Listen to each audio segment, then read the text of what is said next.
And welcome back to the midmajorbasketball.com women's basketball podcast. It's Mid-American Conference Preview Week here on the podcast. And joining us is the co-champions of the regular season from Miami, Ohio, the head coach of the Redhawks, Glenn Box. Box, in his third year, took the Redhawks to the regular season co-championship, the tournament championship, and a first-round appearance in the NCAA Tournament. Coach, thanks for joining us this morning. Absolutely. Thank you for having me. Coach, you went from a 9-win team when you first got the job to 28 wins, the NCAA tournament, and the regular season co-champions of the MAC. Just just talk about what the first 3 years have been like at Miami. I mean, that's a pretty fast turnaround, even in the era of the portal. I appreciate that. I mean, it was extremely difficult. We just simply were not very good early on. We had to recruit out of the portal after the shutdown, and so we had to fill the team in like 5, 6 weeks that first year. And so it was difficult. There was some difficult times, but I assembled, over the course of time. We've been able to put together quality staffs, coaching staffs that's really been able to stack some good days and eventually bring in some good talent. And, you're only going to be as good as the talent that you have. And, we've had some really good players, in particular last year.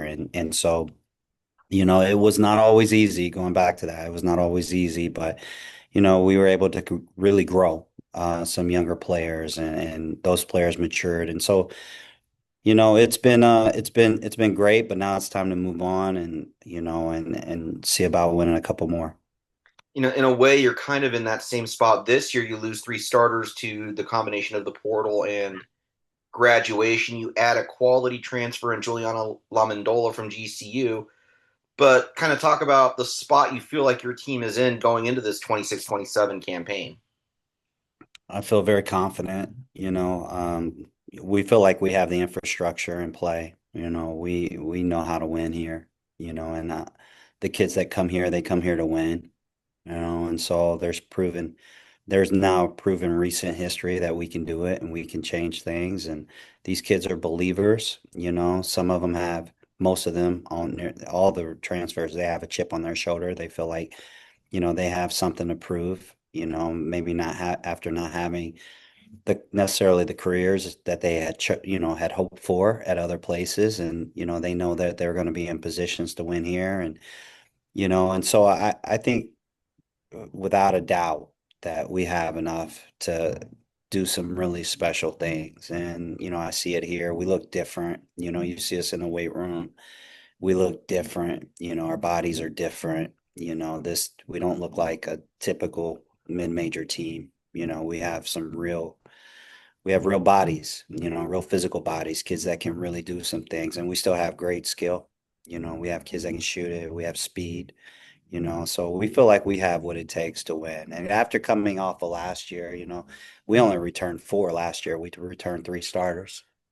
And then this year, sorry, we have cheerleading camp. So you might hear a lot, but this year we returned three players and two starters, but I feel really good about where we are. And one of those starters being the All MAC first team selection in Amber Treader. Just talk about the year she had last year and where you maybe think she can grow in this last campaign. I mean, as far as what I just need her to just do what she did last year. If she can do that with the group that we have, I feel really, really good. She's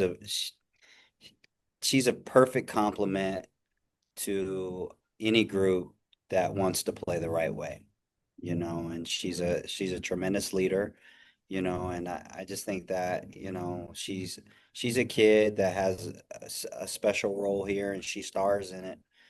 She makes herself a superstar, just doing what she does. I think she's queen of the intangibles and she brings a lot to the table. And, you know, um, I'm very, very fortunate that we've been able to coach her.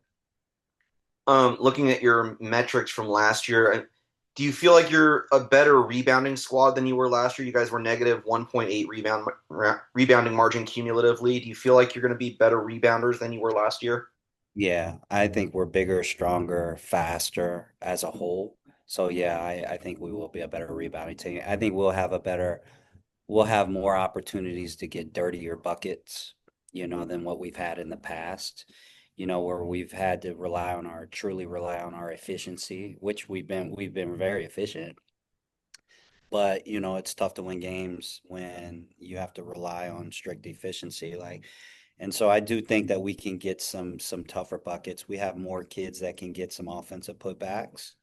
I think that we have some true live wire kids who play with great energy and are physical, and big. And so I like our group.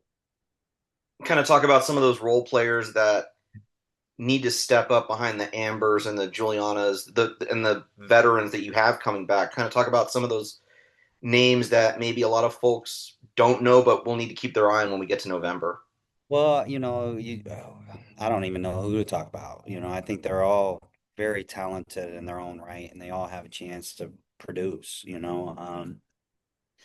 We'll play 10 or 11, and all these kids are looking to get into that 10 and 11, and even if they're not in the 10 and 11, they'll have every opportunity to crack the 10 and 11 over the course of the season.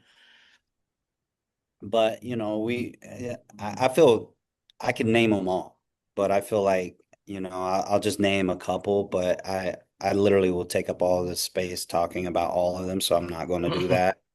I think Addie Baxter's been really good for us. Transfer from Butler. Jan McClure is really starting to get her legs under her. She's starting to look like the kid that was at Ohio, second team preseason, a couple years ago. Dominika from Poland can really shoot it. Zartman, the freshman, can really shoot it. Blumenfeld's proven that she can score. We have Jade from IU, and I think that she has a lot of untapped potential. Lucia has looked amazing in the stuff that we do here. Audrey Biggs is a big guard who can shoot it, who can get downhill. I don't want to cheat everybody, but I don't want to go through each Yeah, person. So I feel, if I don't call their name, it's not a big deal. I could easily call their name. yeah. They've all been very good for us thus far, and and I'm looking forward to what they bring to the table when we get started. You're a well-traveled assistant. You started your career on the men's side after playing, and then jumped over to the women's side. What was the biggest thing you had to learn jumping from men to women?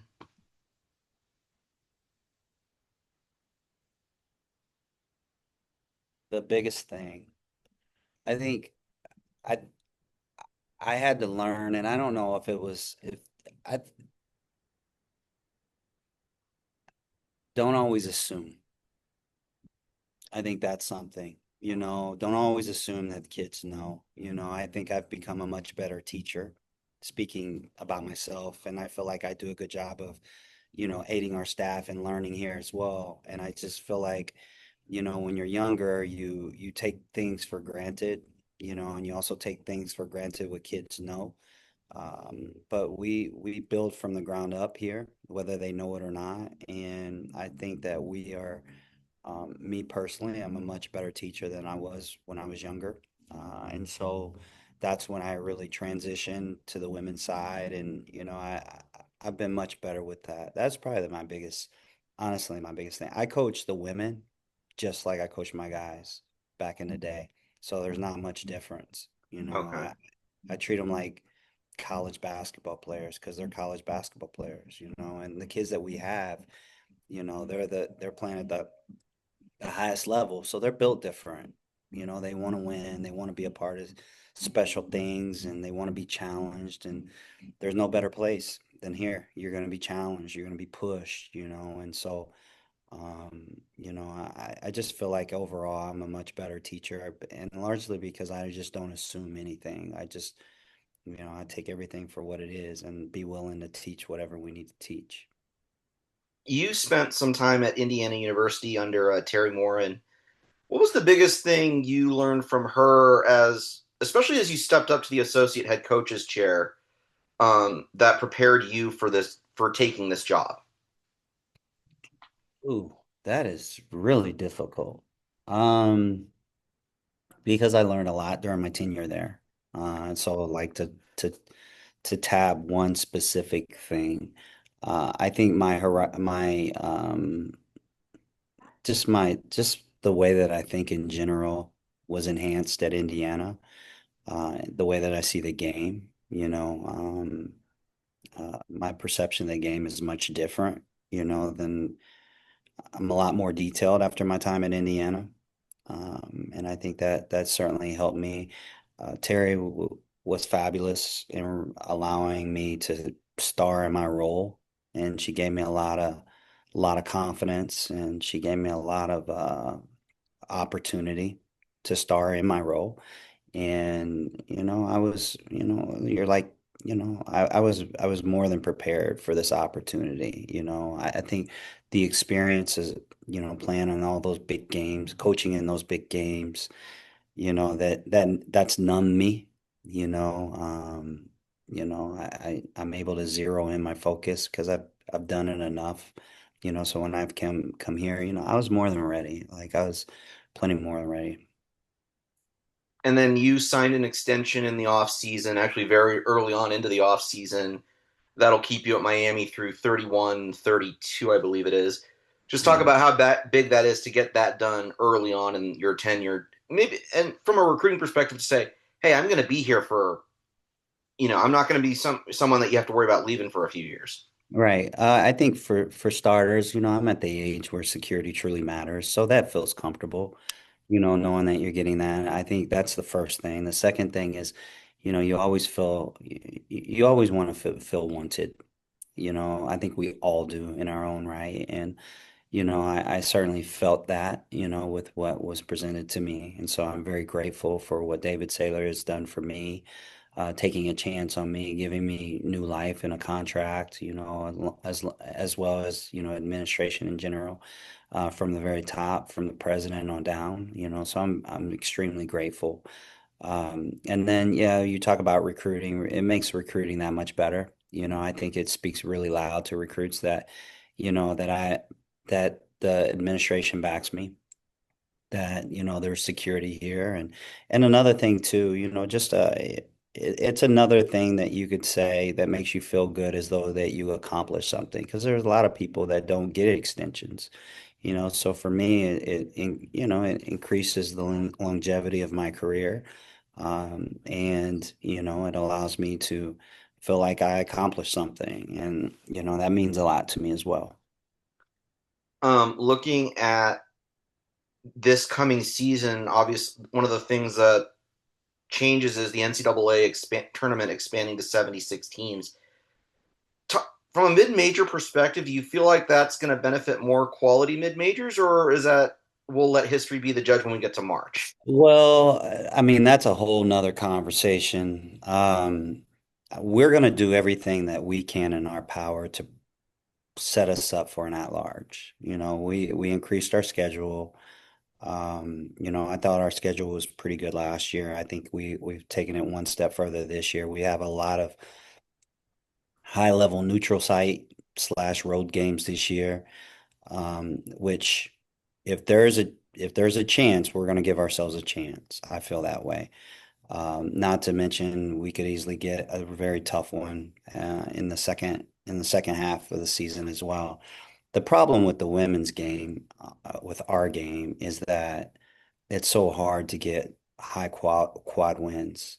It's so difficult. It's more difficult than the women's side or than the men's side.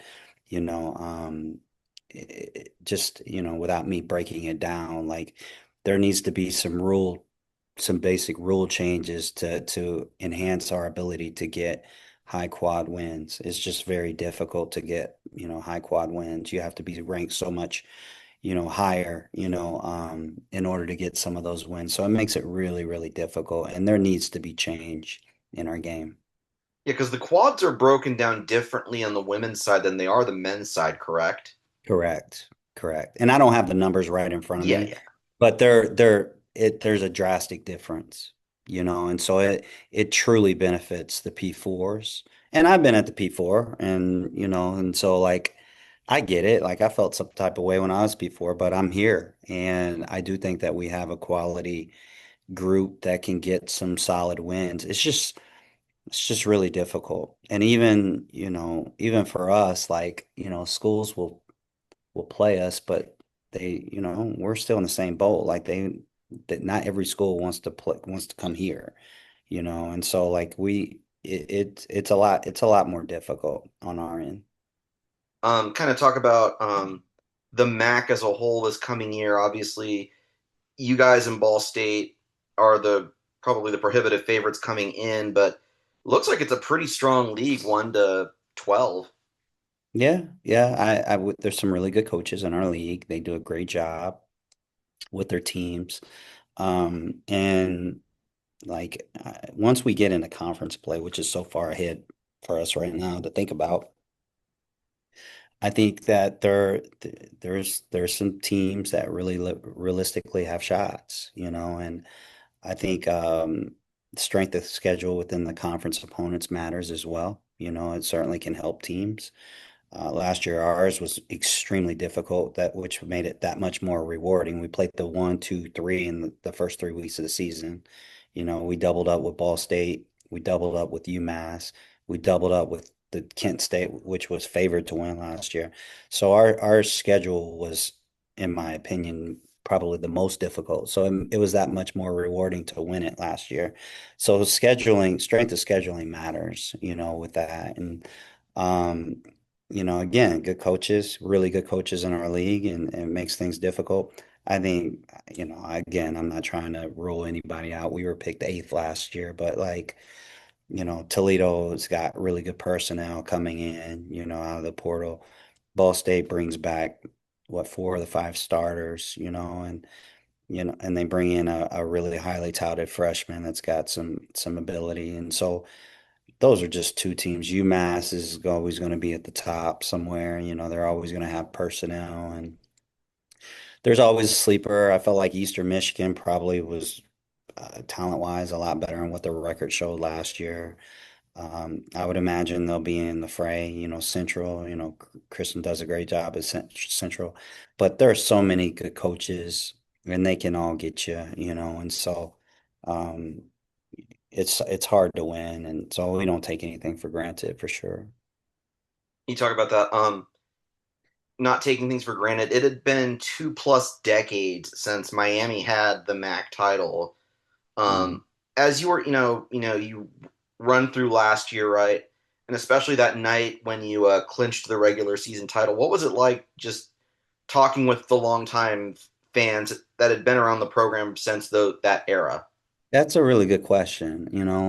There's a select group of those fans, that I hold dear to my heart because they were very appreciative of me coming here, and they've been very supportive. And I feel like, they've endured losing for so long that they deserved it so much to be able to win. And I think some of them were happier than I was, and because they've really poured into this program, and they showed up, win or lose, they've shown up for years. And and I think it was awesome to see their faces. And when you're going through it, you don't really I can only speak for myself. Like y- when you're going through it all, that level of enjoyment for somebody like me is not there in the moment.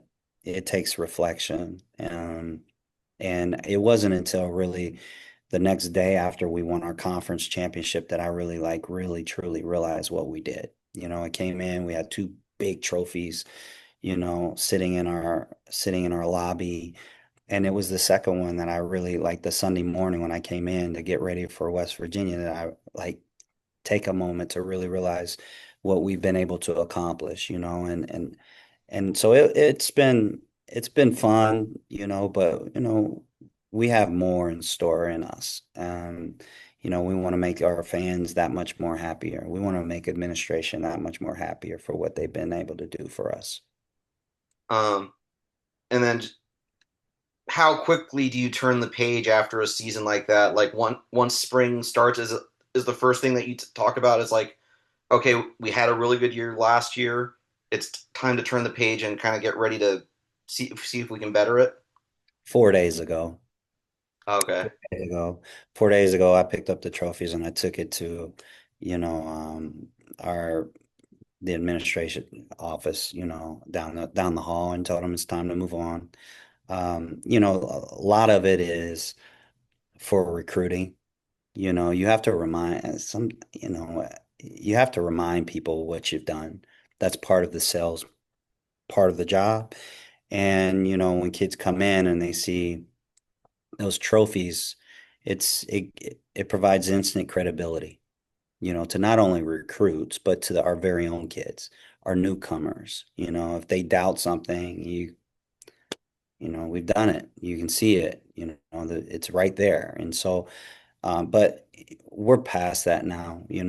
I'm not big on that kind of stuff. If you come in my office anyway, you don't see any individual accolades. All you see are framed jerseys of kids that, I've coached. And I've always said, like, the only ring that matters is the next one. And so we've moved on, mentally I've moved on. I don't even want to think about what happened last year at this point right now. I'm starting to really narrow in my focus too. So I get pretty focused and zeroed in where not a lot else matters, and I'm starting to get there. So I don't need reminders that what we did last year. That's done and gone. That's actually one of my favorite quotes from a coach is the only ring that matters is the next ring. That's one of my favorite things that a coach has ever You've come heard that up. before? I don't think I've ever heard a coach say that Oh, use that yeah. quote in that way. Okay. Yeah, I don't think I have either, but I say it. So, but that's true. Like I think if you walk into 99% of the coaches like main office, you'll see like basketballs and you'll see trophies and you'll see rings and they'll be all presented. I don't have any of that in my office. You don't see any of that. I try them on when we get our next ring or the ring from the season. I'll try it on and be cool and I'll put it right back behind us in that cabinet, because it's about the next one, Yeah. you know. It's truly about the next one. Talk about in this era of, portal movement, how you kind of build that chemistry among the group that's just coming in, right? And how you get them to mesh with the ones that you had returning from that championship group. I think just experience. I think, I feel very confident. I'm a very confident individual, because I know that I know what I and our staff are capable of doing. Um, and we understand people and we're very genuine and authentic. So we were able to connect people. And I think that, I think all of that plays a part. We bring instant credibility. Pull up my bio, you see instant credibility. You see those trophies that we had in here for months, brings instant credibility. All that stuff just makes it easier, and we are really good teachers of the game. And, we've done it before. I'm a former JUCO guy, so that's what I used to do. Men's side, women's side, every year was a new year. Every year you had different teams. And unfortunately, that's the way it is now. Like if it's hard to retain kids. There's Do you so think many having any like even if it's like your JUCO experiences from like the early part of the 2000s, but do you think having any JUCO experience kind of prepares you for a Division 1 job in this era when we're dealing with, constant thousand roster turnover? 1000%. Like you can't get frantic about anything. Um, and so because you've done it on the JUCO, at the JUCO level back then, and where I was extremely competitive. We had some of the best teams in the country in our league, and so just to survive our league, I mean, it was really difficult, and there was an arms race every year. You had to, the pressure to get kids, and on shoestring budgets, and you had to figure it out, and so. I felt like I'm more than equipped and ready. That was the beginning of my college experience, and most people don't have that experience that I have. And so like although I'm a very relationship built coach, Like I'm emotional when it comes to my kids.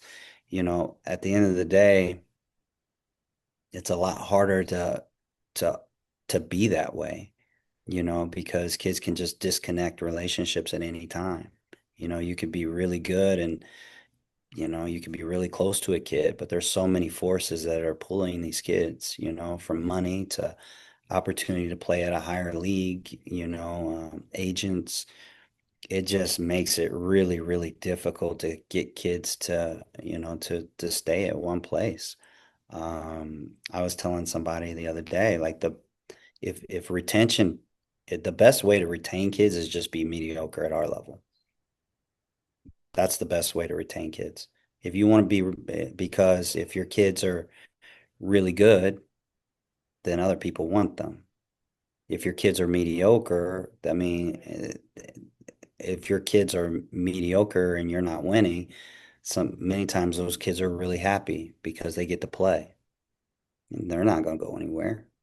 So like that makes it tough when you're good. And I choose to be good. And if we have to reload, we're going to reload. We're going to champion whatever the game is. And that's how we approach it. And this is the name of the game. And we want to retain our kids. We want to do the best we can, but we can't get too caught up in that. We just got to keep moving forward. Just keep our head down, keep moving forward, keep winning.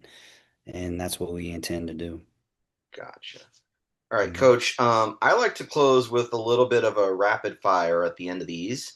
Oh no. I'm okay. Go for it. This will be interesting. All right, here we go. Oh What man. is one show that is on the Netflix, Hulu, Peacock, Tubi, Paramount Plus binge watching list this summer? I just completed it, the agency. Okay. Um, all right. If I was to visit, what is one snack that I would find in the office refrigerator? Water. All right. Um, Favorite basketball movie? Ooh, Hoosiers. Okay. Um, Last book you read? It would be a Mitch Albom book because I love Mitch Albom. And so Okay. the I'm trying to think of which one it is. I have all the books and I'm trying to Gotcha. think of the last. It's a Mitch Albom book. Okay. Um, all right. Favorite sports team? Ooh, Dallas Cowboys. Okay. Yeah. Um, Favorite road trip you're most excited about this season? Cancun. Okay. Ever taken a team there before, either at Indiana or Never been to Cancun. okay. Yeah. Let's see. All right. Regular season home game. You've just won and you're rushing home from the arena and not really in the mood to cook. What's the fast food or local go to on the way home? Oh man. Well, in Oxford, well, it never happens because my wife usually cooks, so I'm very grateful. But if I were, it would probably be Wendy's. Okay. Um, MAC tournament week. What's your in Cleveland? What's your go-to spot uh, in Cleveland? I don't have a go-to spot. It'd be at the arena. Uh, It would be at the arena. I don't have a go-to spot. Gotcha. Yeah. All right. Let's see.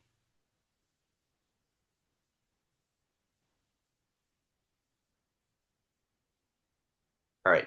Um, Favorite airport pastime? Man, I would just say sleeping. Sleep, sleep. Usually when I'm in the airport, usually I'm coming from something and I'm really tired, and I can't wait to just sit in a chair with my headphones on and sleep. Gotcha. All right. Um, Favorite recruiting city on like the AAU scene? Ooh, You say like the AAU scene? Like on the AAU scene, like when you're out recruiting, what's your favorite city to go recruit in? I would say we don't do it anymore. I would say down there in Augusta, Georgia, Oh, South okay. Carolina. But we're not there anymore. So that was my favorite. I don't enjoy, yeah, that was I can't say I get well, you know what? Hamilton now. Hmm. Hamilton, because it's 20 minutes away. Can't beat that. No, Spooky Nook. I get to stay in my house and save a bunch of money, definitely Spooky Nook. Gotcha. All right. And then let's see. Uh, Dream vacation. Hmm. I've been very fortunate. I've been able to live some of my vacations. Oh, Um, well, this past weekend, I'd say Hawaii. We went to okay. Hawaii, to Honolulu and Maui this past spring. All right. Um, Dream international trip. If you get the chance to take the program on an international trip, what would be your dream international trip? Paris. I All don't know right. why.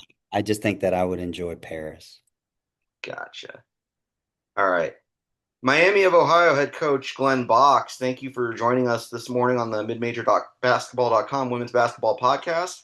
We are 90 days away from opening night, as somebody just posted on Twitter earlier this morning, and seeing if the Red Hawks can defend that regular season championship, co-championship from last year and their tournament spot.